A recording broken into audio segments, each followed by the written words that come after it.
Yeah, it's finally here. I am very excited. It was a long time coming. It was a long time coming after 12 years of truck building and a lot of different varied designs, and it's just finally we actually have an RTR.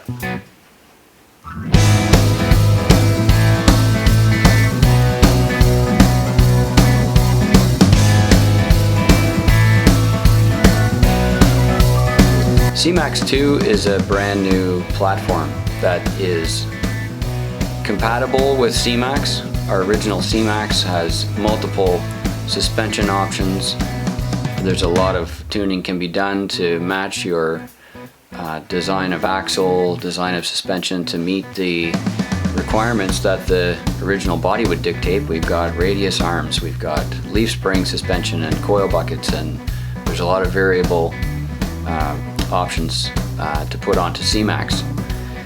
CMAX2 culminates a lot of our link geometry and the performance that we've had from the skeleton chassis, from the Delta chassis, and marries it with the long frame scale design of our original CMAX.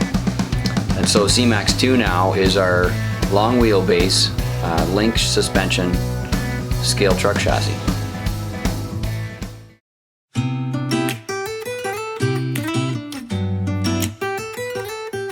Yeah, of course it's scale. I mean, we don't have a choice over here at GCM. We have to have the correct axle drop in the front to match the body style. We have 44 Dana style diff covers for front and back. They're good for Chevys, for Jeeps, Fords, lots of general truck sort of uses. And then we have a Toyota style cover that looks after the Defender builds and the Toyota builds and all those other ones. So yeah, there's definitely some options to match, and of course the low range transmission and T-case, our scale transmission setup, carries over from multiple other chassis fitments as well as our CMAX1, and we're very happy to have that in CMAX2 as well.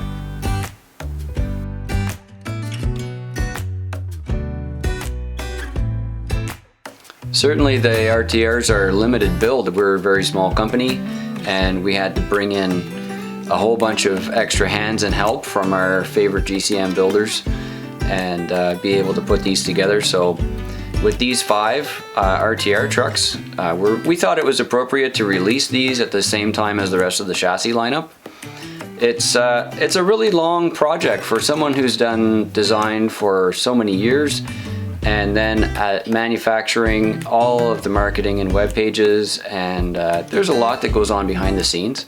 And so we thought this year, with all the production delays that we've had for a huge variety of reasons, 2021 was a really slow going year for us in the first quarter, and we thought, you know, why don't we take some extra time and just collaborate with some really good quality skills that are around us and see if we can create something super special.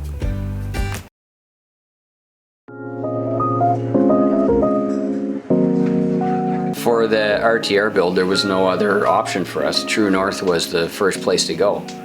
So True North RC is just a vast garage full of skilled people who know how to do specific things. They can take your thoughts, take your artistic designs, and turn them into something tangible.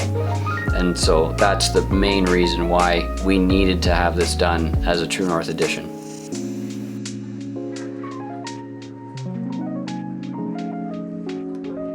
Tools, yeah, of course. I mean, I love the manufacturing. CNC manufacturing is definitely my thing, but I don't have the skills to take those kinds of designs and put them on hard product. To be able to do the laser etching is a really specific skill. It's not just a tool, it's a skill. And Chad behind True North RC, he's been working tirelessly on this laser machine for years and years, actually, and doing multiple materials. And so to be able to make use of his skill set on the RTR builds, really just the build has earned its name. It's a GCM build, it's a True North RC build.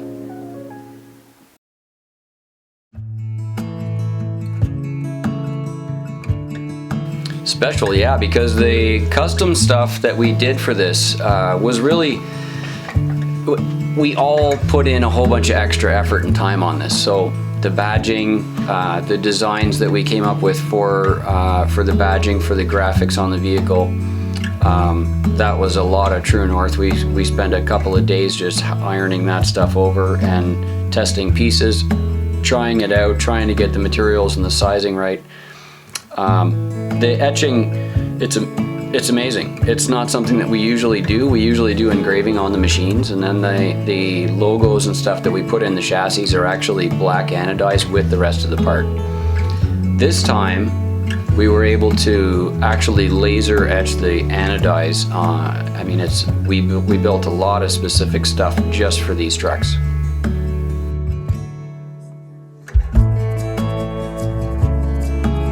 It was important to test them. Yeah, it was definitely important to test them. So the orange Jeep is what I built for myself. This is my 2021 personal truck build. We had that running already through the springtime. We were able to test fit and try out a whole bunch of parts, and that was really important for us. And it was also really good to be able to check the new gearing. CMAX2 is specifically designed for our new ST2 axle combination. So with the new ST2 axles, we're using a completely different gear set. We're using a 375-to-1 gear set. And when you couple that with the low range transmission, it's over 50-to-1. And so the trucks slowed down a lot and the torque went way up.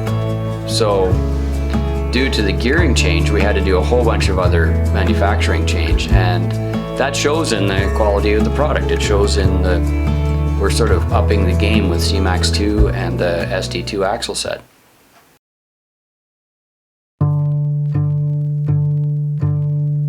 Yeah, the first time I actually broke an axle was on my own comp toy build, this was in I think 3 or 4 years ago. I think it was 4 years ago. I built a Toyota Land Cruiser, open roof, open doors, beautiful build. There's a whole video series on that on our YouTube channel, and I ran it in class 2 at a Sorka competition in Western Pennsylvania, and immediately, I think it was on my first or second run, or just within the first half a minute, I ripped the CVD shaft completely out of it.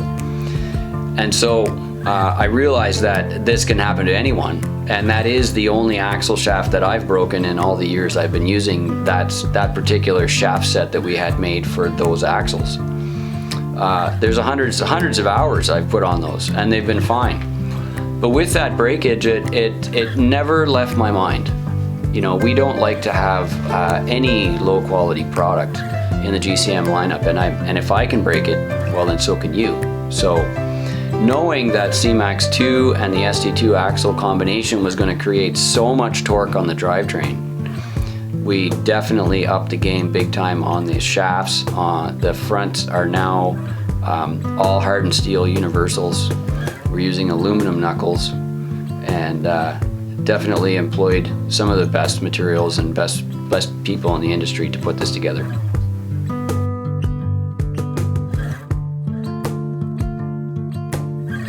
I'm a Ford guy. I'm a diehard Ford guy.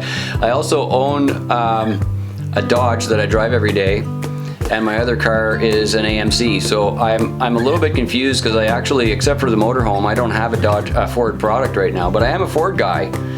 So why the Jeep? Well, there are a lot of other hard bodies on the market, but there's very few that I've seen that are this particular style. And the way that CMAX2 is set up on the JK chassis set, it fits so well for my own test rig that it was definitely a contender for the RTRs, and that's kind of why it turned into that. We did want to do something that was special, something that was unique, that had a lot of character and flavor, but was different, and we're just really happy with the result.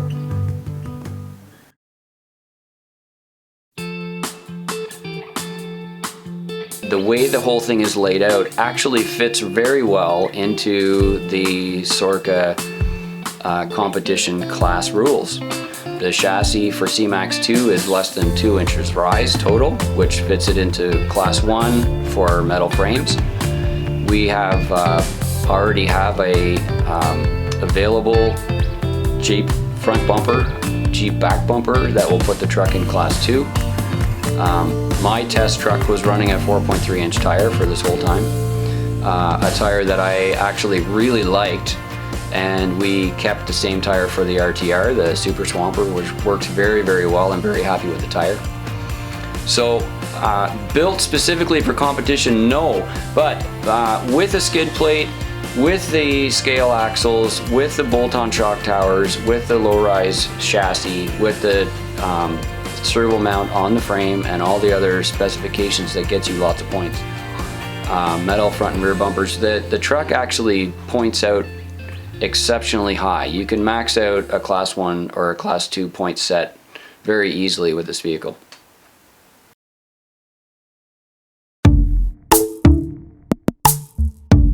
For the RTRs, we went with lights. Lights is common. What's not common is having all the wiring tucked away. What also is not common is having absolutely, totally wireless light control. And we got together with PowerShift RC to bring in the touch light controllers. The product is so well made. It is, I believe, a carbon nylon 3D printed Pelican case. It's basically indestructible, and everything in it is watertight and sealed up inside. And there's just, I couldn't imagine something better for the cargo area of this vehicle. Because the cargo area is exposed on the JK8 style of body, it's the perfect opportunity to use a touch light controller. I love the dimming feature. That is absolutely top shelf for me, and it definitely makes it look better in pictures and videos. But when you do want to go out for night trail, you turn them all the way up, and on the RTRs there's a huge light bar built into the front bumper, and you can see plenty.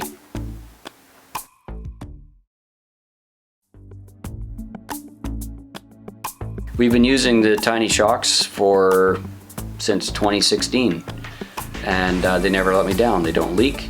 They continue to perform the way that I want them to perform year after year after year, soaking wet. They take abuse, except for putting them on my actual flinger truck, where I did tear the shock caps off at probably 30 miles an hour.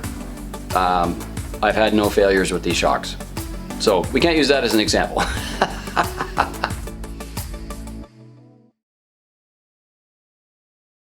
It's simple. It's a kit. You can put the time and energy into it and build it yourself. Interact with the quality of the product. It's really fun for us over here at the GCM team to have built the 5 RTR trucks along with our own vehicles, because it gave us a lot of time to interact with the kits. And we kind of fall in love with the product all over again. The design side is exciting. It's very interesting to see things come to life from the machines.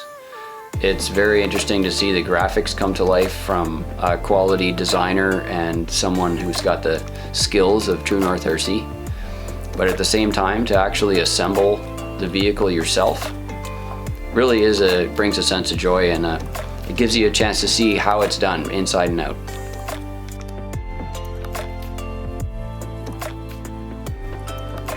We do actually have a Patreon account, and the reason that we have that set up, that happened early in 2021. The reason we set up the Patreon account is because it became important for us to be able to interact with the people that were using our design files for 3D print. Not everybody is able to interact with us through the Shapeways website that we were previously using for 3D print materials. So although you can still buy our files in printed form from Shapeways, they are available for our builders group on the Patreon download. And what that means is we get to talk to you. You want to make some changes, we might be able to do some design work for you through the Patreon builders group. So it's a really interesting community that also gives us some very reliable feedback from our end users, and that's really important to the company.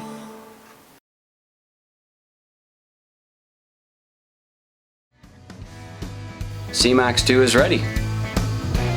It's ready, and the web pages are live, and we have all the parts in stock. Assuming we have enough parts in stock to keep up with the demand, we will certainly do our best to do that. And 3 cheers for Made in Canada. Really excited that you know, basically 90%, 95% of what we make at GCM is made right here. And so it's really great to have our hands in the pot in that way, and we'll try to keep up with the demand, but CMAX2 is ready for you. Happy trucking.